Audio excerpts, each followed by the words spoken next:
Claire stepped off the curb on Main Street, the morning sun warming her face as she glanced up at the boutique's pale blue awning. She had always loved this shop. Its windows displayed delicate dresses and fine leather handbags that spoke of craftsmanship she respected. Today, Claire wore a crisp white blouse and tailored black pants. She carried herself with quiet confidence. To anyone watching, she looked like any other visitor coming to admire the latest collection. What no one realized was that Claire Beaumont owned this very store, her name printed in gold on every business card tucked neatly inside her purse. As she walked through the glass doors, the soft jingle of a bell greeted her. A young sales associate, Zoe, looked up from arranging scarves. On a wooden rack, "Good morning," Zoe said, offering a polite smile. Claire returned the gesture, her eyes drifting over the rows of polished garments and the gentle lighting that set a calm tone. She loved how each piece seemed to hang in its own frame, as if telling a small, silent story. Claire moved toward a glass display showcasing a rare designer dress she had sourced for the boutique. The dress was deep emerald green, with a delicate pattern stitched in metallic thread. Only 2 pieces existed in her entire chain of stores. One was in a private collection overseas, and this exact one stood before her now. She touched the glass lightly, imagining the fabric's texture against her skin. Behind the counter stood Marcus Turner, the new store manager. He was in his mid-30s, his blonde hair neatly combed, and his uniform crisp. Claire had hired him only a few weeks ago, hoping his experience at several high-end shops would help this location thrive. Yet today, something in Marcus's posture told Claire he was under pressure. His jaw was tight, his eyes flicking repeatedly to his watch, and he tapped impatiently on the cash register keypad. When Claire approached the counter, Zoe stepped aside, giving her room. Claire cleared her throat politely. "Good morning, Marcus. I'd like to take a closer look at the emerald dress, please." Marcus barely glanced at her. His voice was brisk. "I can't let anyone touch that dress unless you—" He hesitated, frowning at his screen. Claire noticed the tension in his shoulders. Claire lifted her chin, keeping her voice soft. "I understand. It's a delicate piece. Could you bring it from the back?" He shook his head. "We need a deposit first. I'm a company policy." His tone carried more stress than formality. 25% of the price. Claire felt her stomach tighten. She knew full well a deposit was not needed for her own shopping, but she chose not to correct him. Instead, she smiled. "That's fine," she said. She unzipped her purse, not minding at all if it took a moment. She knew the company's trust in her employees. Still, this was just a simple request for a dress. As she drew out her gold-embossed card holder, Marcus's frustration seemed to mount. He tapped at the register again, muttering under his breath. Other customers lingered near the racks, their conversations quiet but curious. Zoe watched from the side, her expression uneasy. Claire handed over her credit card, the one that carried her name, Claire Beaumont. She found it slightly amusing to imagine the look on Marcus's face if he knew, but she kept her thoughts to herself. Patience, she reminded herself. After a moment, Marcus swiped the card. Then he did something Claire never expected. He leaned forward, his face inches from hers, and in a harsh, low voice said, "Do you know how hard I work around here? Everything running late, everyone calling me about shipments." He jabbed a finger at the counter. "And now, another special order for someone who just walks in?" Leia felt her pulse quicken. She opened her mouth to reply, but before she could say anything, Marcus's frustration erupted. He raised his hand and slapped Claire's cheek. The sound of palm against skin echoed in the quiet store. A sharp sting bloomed across Claire's face. Customers gasped, their eyes widening. Zoe covered her mouth with her hand. Claire's heart pounded. For a moment, she could hardly believe what had happened. She touched her cheek, feeling the warmth and dampness rising. Yet she did not cry out. Instead, she stood perfectly still, her expression calm but firm. Marcus backed away, eyes wild, as if shocked by his own action. Seconds passed like hours. Claire looked past Marcus, meeting the gaze of the woman by the shoe display, then the couple near the entrance, and finally, "Zoe," She saw worry, confusion, and a growing anger in their faces. Claire took a steadying breath. She raised her hand to her cheek but did not touch it again.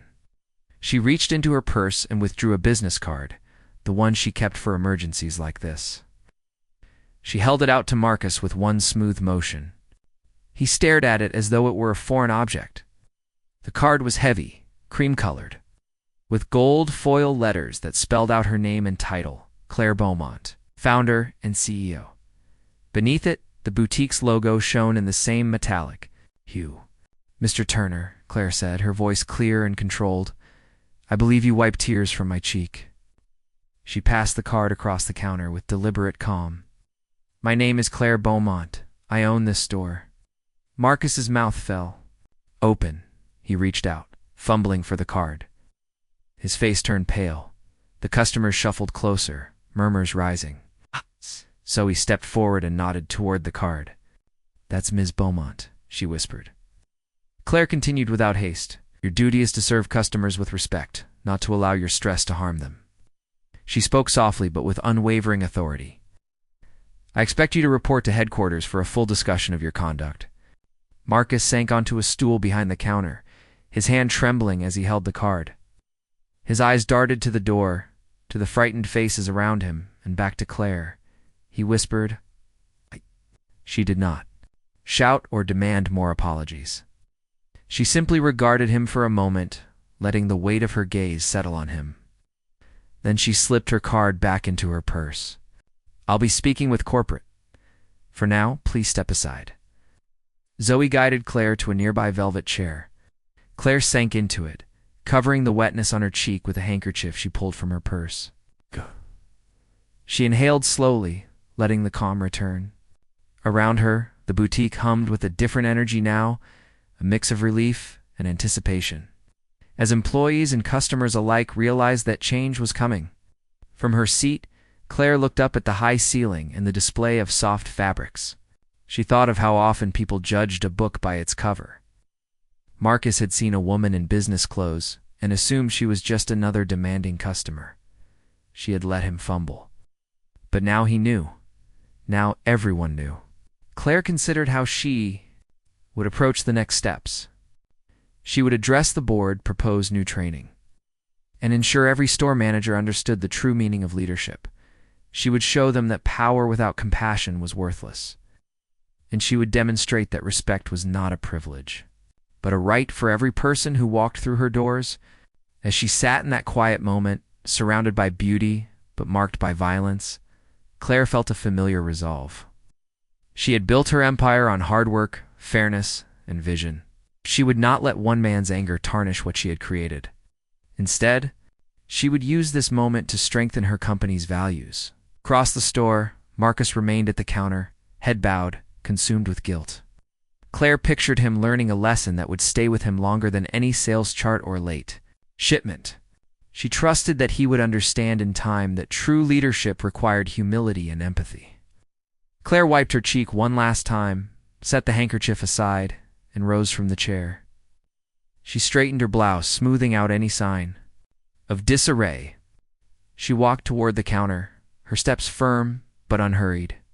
Around her, the other employees backed away respectfully, giving her space while offering silent solidarity. At the counter, Claire placed one finger on the register screen, logging into the back-end system. Her movements were practiced because she had done this countless times before in boardrooms and design meetings. She accessed the security footage and pressed play. The video filled the screen, capturing the moment of the slap in crisp detail. Around her, Zoe gasped softly. Other staff members edged nearer. Claire watched Marcus's hand meet her cheek. She felt the lingering burn as she remembered the sting, but her face remained composed. She clicked export to send the clip. To corporate headquarters, turning off the screen, she looked at Marcus. "This will go to the board along with your report. We will all see this moment again." Marcus blinked, tears glistening in his eyes. He nodded, unable to speak. Claire took a breath and allowed a small, sad smile. "We will also see how we can grow from this." She stepped back, letting the scene settle. As Claire left the space, Behind the counter and returned the video machine to its stand, she carried with her the truth of what had happened. She held on to the strength that came from owning one's mistakes and using them to build something better. When Claire reopened the dress's glass case to examine its stitching under a lamp, she did so with renewed purpose. She traced the metallic threads with her eyes and remembered why she created this. Business to bring beauty into people's lives and to treat every person with dignity. Today, she would make sure her store reflected those values, no matter what it took. And so, in that early morning light, Claire Beaumont reaffirmed her commitment to justice and respect. The boutique, once a silent stage for fashion, would now become a beacon of integrity. And every time so. Claire stood frozen, the sting on her cheek a hot brand against her skin. All around her, the boutique was silent for a long, stunned moment. Then the soft click of shoes on the polished floor echoed as Zoe hurried forward. Claire could hear her own breath, steady and sure, even though her heart pounded like a drum. Marcus stood behind the counter, his face pale and eyes wide. His hand trembled in midair, as if unsure whether to repeat what he had just done. The other customers shifted uncomfortably. Mother gently tugged her child by the hand and murmured words the child could not understand. A businessman near the back dropped a hanger, and it clinked on the marble floor, sounding louder than a drum roll. Claire's vision stayed clear. She felt a cool calm deep inside, even as her cheek throbbed. Zoe reached Claire's side and laid a soft hand on her arm. "Are you okay, Miss?" Her voice faltered as she realized she did not know the woman's name. She drew back the hand and said, "Ma'am, do you want me to call someone?" Claire nodded once, her lips firm. "Thank you," she said, each word deliberate. She touched her cheek lightly, feeling the warm dampness of tears she refused to shed. Security.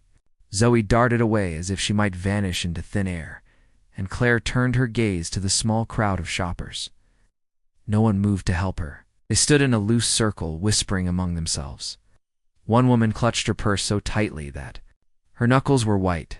An older man cleared his throat. Claire raised her hand to still them. "I'm fine, thank you."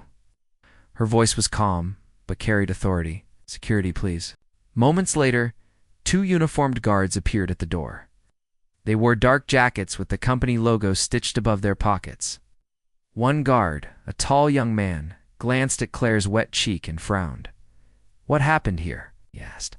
Quietly, Zoe spoke first, nearly in a whisper. She pointed at Marcus. He slapped her. The guard nodded. He turned to Marcus. "Dap!" "Sir, please step away from the counter." Marcus blinked, as though waking from a bad dream. He backed off, dropping his hand to his side. He looked at Claire with panic in his eyes, and his voice came out in a rush. I'm sorry, I didn't mean I was under so much pressure. It just happened." Claire watched him, not with anger, but with clear resolve. She did not want to see him broken. She wanted him to learn. Yet she also knew that a slap could not go unchallenged. She held out her business card and said, "I'll need to speak to your supervisor." The guard took the card and read the name printed in gold letters. "Claire Beaumont," he said slowly. He looked back at Marcus. "Sir, are you aware this woman is the owner of the store?" Marcus swallowed hard, his Adam's apple bobbing. He shook his head, unable to form words. Zoe let out a small gasp. The guard exchanged a glance with his partner. The second guard, a woman with a tight braid, cracked her neck and said, "Let's get you somewhere private, Ms. Beaumont."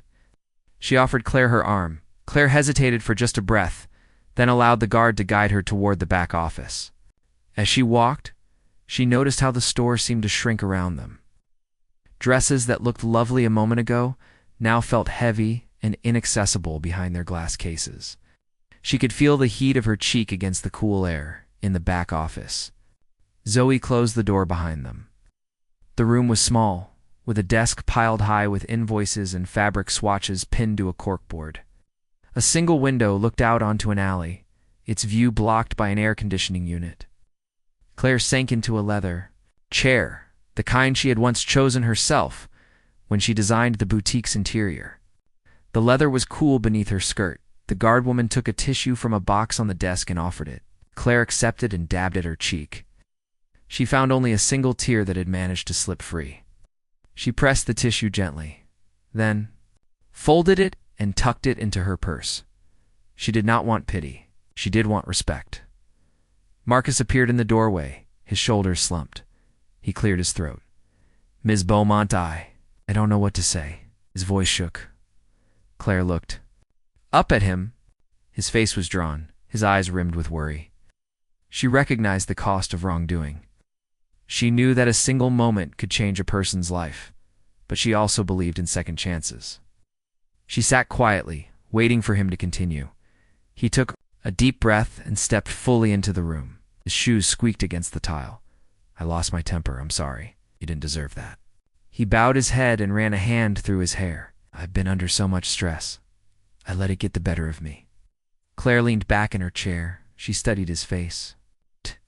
She saw sadness, regret, and fear. She felt a pang of sympathy, but also a sense of duty. "Mr. Turner, you're responsible for this store. You are a leader here. That means you must control your emotions, even under stress." He nodded, lips pressed together. "Yes, ma'am, I understand." Claire let the silence stretch. She thought about all the times she had faced anger and frustration in her life. She had learned to breathe, count to 10, and speak calmly. She had learned that respect must be earned, not enforced. Zoe peeked in the door. "They're outside. Should I call corporate?" Claire shook her head. "Not yet." She touched her cheek one last time, then straightened in her chair. "I want to finish this myself." Marcus looked relieved but nervous. "What would you like me to do?" Claire reached into her purse and pulled out a notebook. She opened it to a fresh page. "Write down what happened here from your own point of view. Include why you think it happened and how you plan to prevent it in the future." She paused and let her words sink in. "I want honesty." Marcus swallowed and nodded. "Yes, ma'am." He knelt beside the desk and wrote rapidly. Each scratch of his pen seemed to ease his face. Claire watched him for a moment, then turned her attention to the security guard. "Thank you for staying with me." The guard smiled slightly. "Of course, Ms. Beaumont." She glanced at the door. "They'll need to see this report and the video." Claire nodded. "I'll handle that. For now, let Marcus finish his statement." She closed her notebook, gathering her composure. She did not want to dwell on the pain. She wanted to build a solution. Behind her, Marcus muttered as he wrote. Zoe hovered by the door, her eyes shining with pride at Claire's calm strength. The guards waited patiently, ready to escort Claire back to the main floor when she was ready. Claire rose and smoothed her skirt. She set a hand on Marcus's shoulder. It was a small gesture, but meant to let him know she believed in his potential to learn. He looked up, surprised by her kindness. "Thank you," he whispered. Claire offered a small, sad smile. "I forgive you, Mr. Turner, but let's make sure no one else feels this way." He nodded again, more firmly this time. Claire stepped back and turned to Zoe and the guard. "Let's go." They returned to the boutique floor. Shame and hope mixed in the air like perfume and sweat. Customers had gathered again, lingering by the racks. They watched Claire, the woman they had just seen slapped, calm and steady as she walked by. Claire strode past them, her gaze level. She paused at the counter and picked up her handbag. The emerald dress lay untouched in its glass case. She did not move to touch it. Instead, she looked at Marcus, who stood behind the counter with his head bowed. "Please continue helping our customers," Claire said softly, then turned away. She wanted the store to resume its normal rhythm. She wanted people to shop, to laugh, to feel welcome. As Claire walked toward the exit, she felt a surge of relief. The sun still shone through the windows, and the bronze and glass chandelier above her sparkled in a dozen tiny lights. The boutique felt alive again, reborn. After a harsh moment, outside on Main Street, Claire paused on the sidewalk. She steadied herself, her hand against the cool glass door. A young couple passed by, the woman pointing toward the window and smiling at a display. A delivery truck rumbled past. Life was moving on. Claire took a deep breath, then slipped her sunglasses onto her face. She pocketed her business card once more. She would call the board, share her report, and plan the next steps. But for now, she let the breeze wash over her. She walked away from the door, confident that change was coming. She felt the whisper of silk beneath her arm and the memory of that sharp blow on her cheek. Both would remind her that strength was not just in power, but in the courage to stand tall after being struck down. And with each step, she carried that courage into the world beyond the boutique's blue awning. Claire woke early the next morning to the soft glow of sunlight through her bedroom window. The events of the previous day ran through her mind like a short film in slow motion. She touched her cheek gently and remembered the sting. She breathed deeply, gathering strength for what came next. Today she would speak to the board of directors. She would share the truth and show how one incident could spark change across her entire company. After a quick shower, Claire dressed in a smart, gray suit. She chose a simple white blouse and low-heeled shoes, wanting to feel both comfortable and confident. She braided her hair back from her face and checked her reflection in the mirror. No trace of yesterday's tears remained. She looked calm and determined she would not allow fear or anger to rule her. Instead, she would use clear words and steady purpose. Downstairs, she entered her home office. The walls were lined with photos of her first small store, friends who had helped her build her brand, and letters from customers thanking her for kindness. She sat at her desk and shut the door behind her, creating a quiet space. She closed her eyes and pictured the boardroom at headquarters. Long polished table, leather chairs, and a large window overlooking the city. She could almost feel the hum of early morning traffic below. Claire reached for her laptop and opened the video file from the boutique's security camera. She pressed play and watched the moment Marcus raised his hand. She watched herself stand tall, offer her card, and leave the store with grace. She felt the burn on her cheek once more, but more so she felt pride. She had stayed calm. She had stood up for herself. And now she would stand up for everyone who needed protection from unfair treatment. She opened her email and wrote a brief note to the board. Good morning. I'd like to present an incident at our Main Street boutique that has wide implications for how we train and support our staff. Please see the attached video and report. I recommend a meeting at your earliest convenience. She'd pressed send, and then leaned back in her chair. Within minutes, several replies arrived. An invitation to join a video conference that afternoon. Expressions of concern and promises to review her materials immediately. Claire turned to the report Marcus had written. His words were honest. He described how stress and self-doubt had overwhelmed him, leading to a lapse in control. He admitted fear of failure and pressure to exceed sales targets. He laid out ideas for better support, more frequent check-ins with managers, a stress management workshop, and a mentoring program. Claire smiled at his suggestions. She could see his regret had fueled true insight. That was a sign she could work with him. By midday, Claire ate a light lunch and reviewed her plans for the meeting. She would begin by sharing her own journey, how she had built her company from a single store and faced countless challenges. She would remind the board that every employee was part of the family, and that when one person slipped, the entire company risked harm. She planned to propose specific steps: stronger anti-harassment training, new protocols for dealing with customer disputes, and regular health checks for employee well-being. At 2 o'clock, Claire connected to the video conference. Dozens of faces appeared on her screen: the board chair, department heads, human resources, and a few external advisors. They greeted her warmly, though their expressions carried concern. The chair, a dignified woman named Maria, spoke first. Claire, thank you for joining us. We've read your emails and seen the footage. Please tell us what happened. Claire took a breath and began. Yesterday, at our Main Street boutique, an employee lost his temper under pressure and slapped a customer.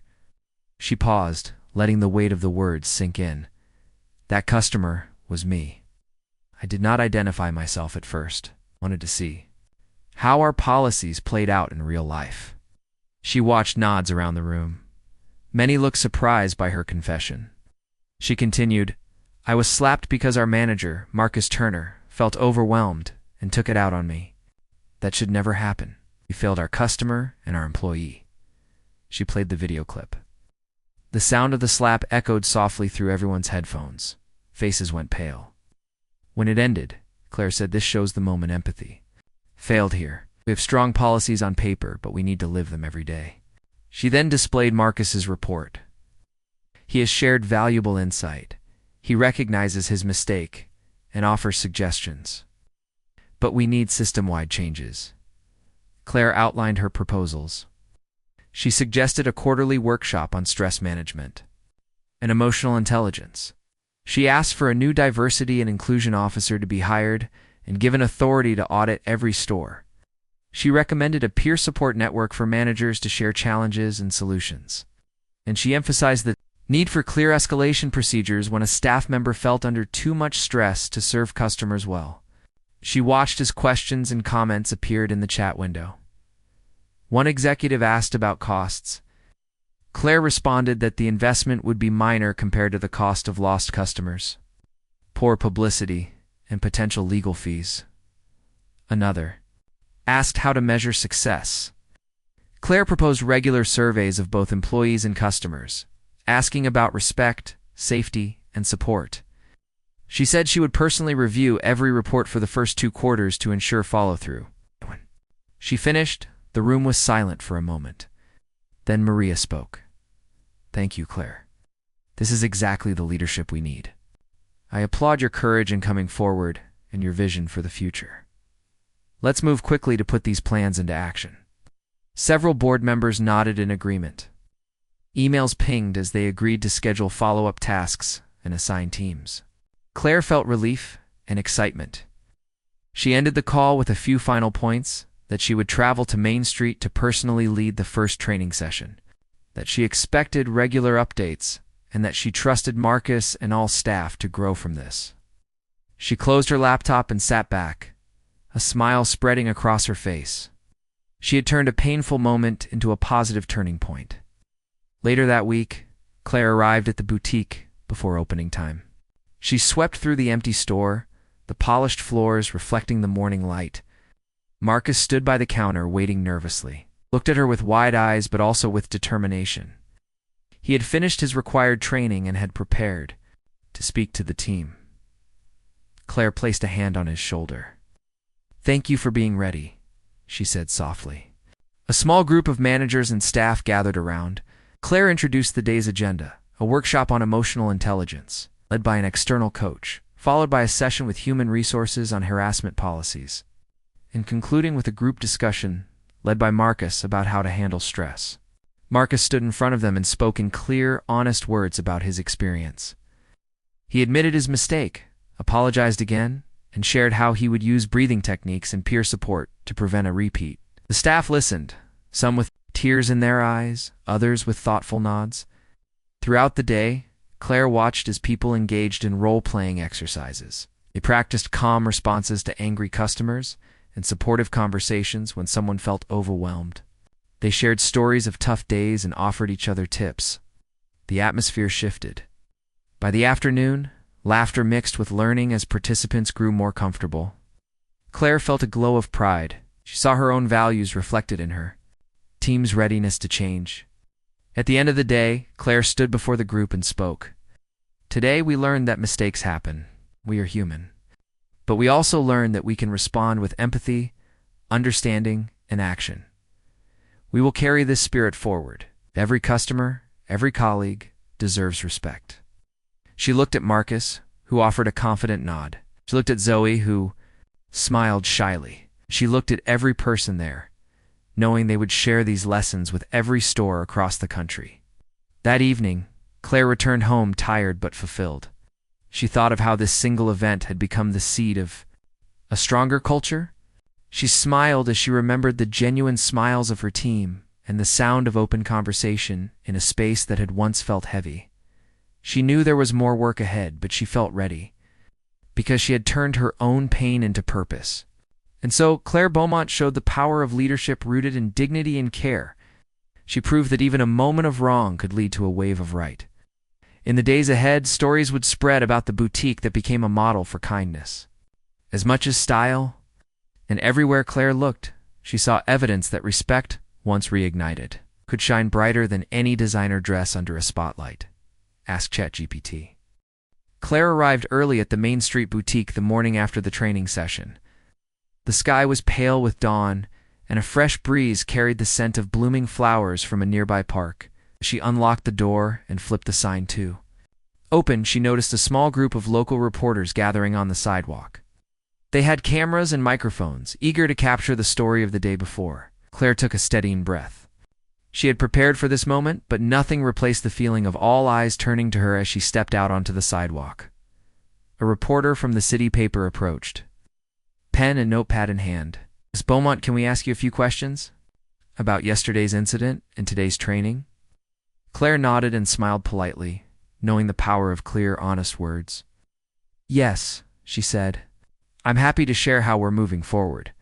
She spoke calmly about how one mistake by a stressed manager had become a lesson for everyone. She explained the new workshops on empathy and stress management, and how every employee would now have access to peer support. She emphasized that respect must be the foundation of every interaction, whether with a customer or a colleague. The reporters took notes and snapped photos as Claire spoke. Inside the store, Zoe was arranging the front display of dresses. When she saw Claire speaking confidently outside, she felt a surge of pride. Over the past 2 days, Zoe had watched her employer handle a crisis with dignity. She remembered how scared she had been when the slap happened. Now she felt hopeful. She adjusted a mannequin's scarf and whispered, "We can do this." When Claire returned inside, the store felt transformed. A few customers who had left early yesterday returned today. They greeted Claire with smiles and words of support. One woman said, "Thank you for standing up for yourself and us." A man nodded, adding, "I'll shop here more often now." Claire felt her chest warm at their kindness. She thanked each person and guided them to browse. Meanwhile, the video of the incident had gone viral online. People from across the city and beyond had watched the moment Marcus slapped Claire, and many praised her calm response. Social media posts celebrated the training session, calling it a model for other businesses. Some posts showed customers lining up outside the boutique, eager to support a store that stood for respect. Claire had mixed feelings seeing so much attention, but she knew it brought her message to a wider audience. By mid-morning, corporate headquarters was buzzing. Emails poured in from regional managers asking how to implement the new programs. Diversity officer, newly hired just days ago, had already drafted a plan to visit every store in the next month. Human Resources set up an online portal where employees across the country could share their own stories of difficult moments and learn from each other. Claire watched the steady stream of replies with satisfaction. The ripple effect she had hoped for was spreading. As the afternoon sun climbed higher, community leaders arrived at the boutique. A local council member, known for supporting small businesses, came in with a group of activists. They brought flowers and a handwritten card that read, "Thank you for showing that respect matters. You inspire us all." Claire accepted the gifts with gratitude. She invited them to stay for tea and cookies in the back office. There, they discussed ways to work together, community events, support for local youth, and volunteering at shelters. Claire felt energized by their ideas. She realized her door had become a meeting place, not only for fashion but for positive change. Back on the sales floor, Marcus moved among the racks. He offered polite greetings and recommendations. He used the gentle tone he had practiced in training. He watched as customers responded with smiles instead of the old fear. Zoe stood nearby, proud of how he had stepped up. She remembered the night he had knelt and written his report by hand. Now she saw a man who had learned how to lead with empathy. Around 5 o'clock, the boutique closed its doors for a short break. Claire invited all staff into the back room. The room was smaller and less fancy than the sales floor, but now it felt like a safe space where honest talk could happen. Claire looked at each face. Enthusiasm, relief, and a hint of exhaustion showed in their eyes. She spoke from her heart. "Yesterday we faced a challenge," she began. "We stumbled, but we did not fall. We chose to learn and grow. That is, what makes us strong?" She asked if anyone wanted to share their thoughts. Zoe spoke first, describing how nervous she had been, but how supported she felt when Claire stayed calm. Marcus spoke next. His voice was steady as he apologized again and promised to keep practicing his new skills. "I will never forget this lesson. I will carry it with me every day." Several other staff members shared small stories of how they had handled difficult moments more kindly since the training. Each story built on the last, weaving a tapestry of change. Claire closed the meeting by handing out small notebooks and pens. "Use these to write down moments when you feel proud or when you need support," she said. "We will check in every week to share and learn." She saw nods all around. The notebooks were a promise that their commitment to respect would continue after the meeting. Zoe and Marcus helped Claire stack chairs and clear the table. As they worked, Marcus said quietly, "Thank you for believing in me." Claire smiled and put a hand on his shoulder. "You believed in yourself," she replied. "I just gave you the chance." That evening, Claire stepped outside into the twilight. Main Street was calm now, and the boutique's pale blue awning looked peaceful under the streetlights. Claire held her notebook and wrote today's date at the top of a fresh page. She jotted down reflections, how people had come together, how kindness had spread, and how a painful moment had turned into a wave of positive action. She paused, looking at the quiet street. She thought of the customers who returned, the news coverage, the community meeting, and her team's courage. She realized that leadership was not about holding power, but about guiding people through storms. She felt grateful for the lessons learned and hopeful for what lay ahead. Claire closed her notebook and tucked it into her purse. She locked the door and flipped the sign to closed. As she walked away from the boutique, she carried with her the satisfaction of work well done. She knew tomorrow would bring new challenges, but she also knew she had built a foundation of respect and empathy that would endure.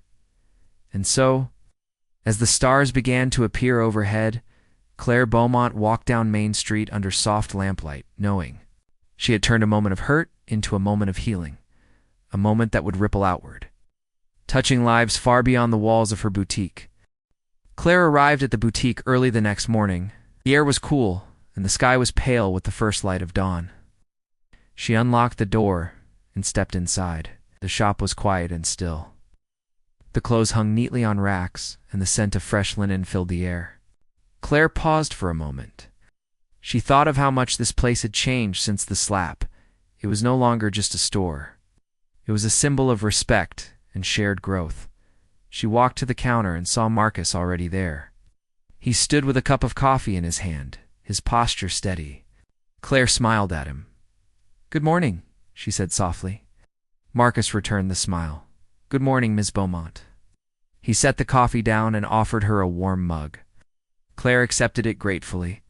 They stood together in silence for a moment, looking out at the empty shop. Then Claire spoke. "Today, we make our final step in this journey." Marcus raised an eyebrow. "What do you mean?" Claire pointed to the schedule on the wall behind the counter.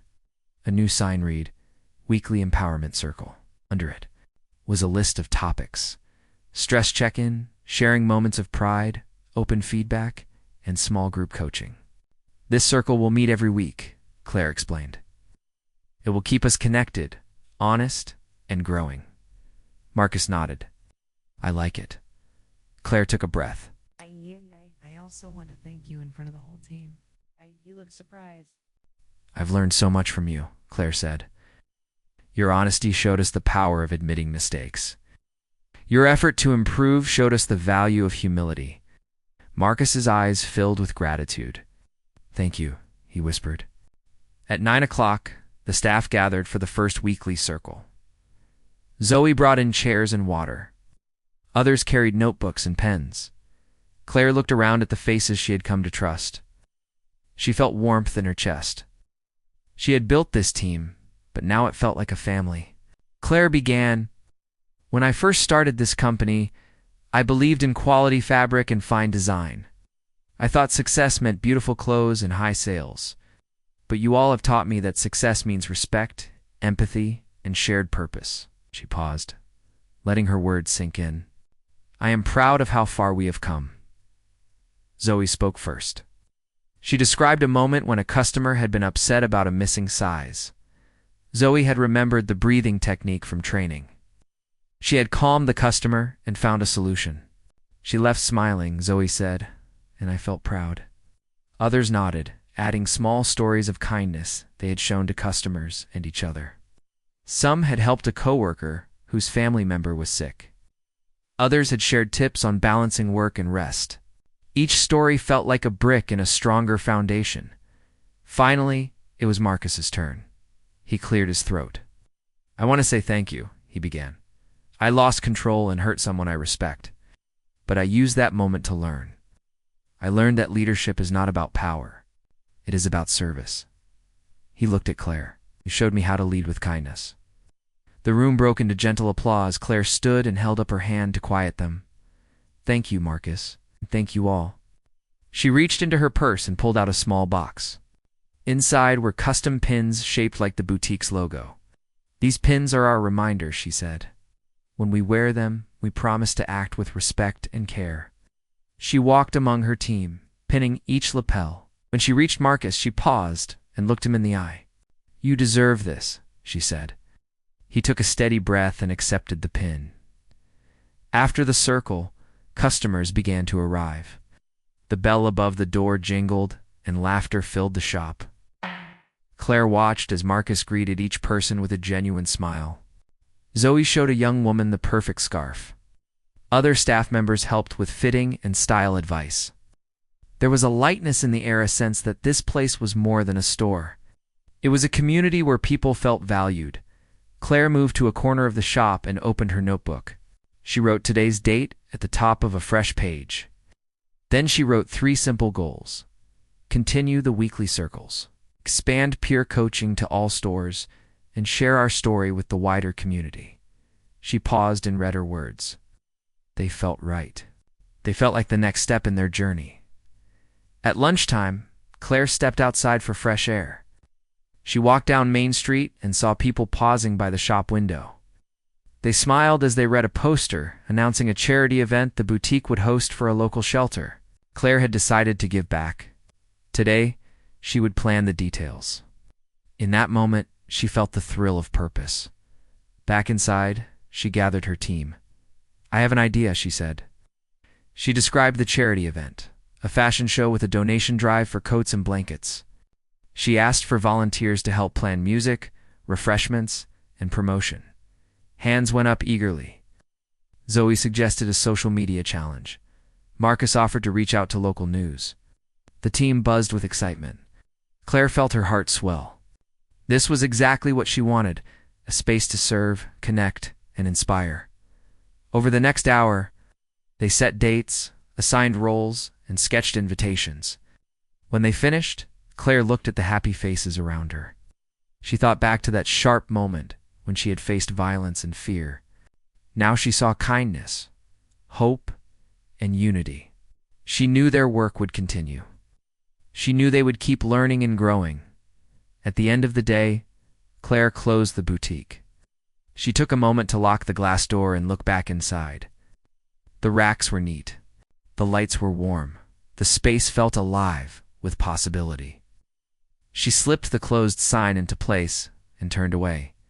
Outside, the sky was a soft pink. Claire walked down Main Street, her steps light. She held her notebook and let her mind wander to tomorrow's tasks. She would meet with the regional managers to share their success. She would finalize plans for the charity event. She would prepare for the next weekly circle. She would always remember the power of respect.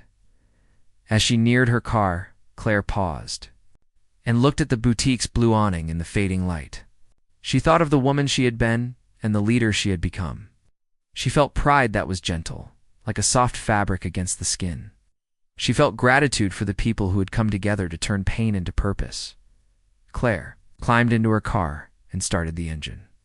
She glanced in the rearview mirror at the street where her story had unfolded. She took a slow breath and whispered to herself, "Thank you."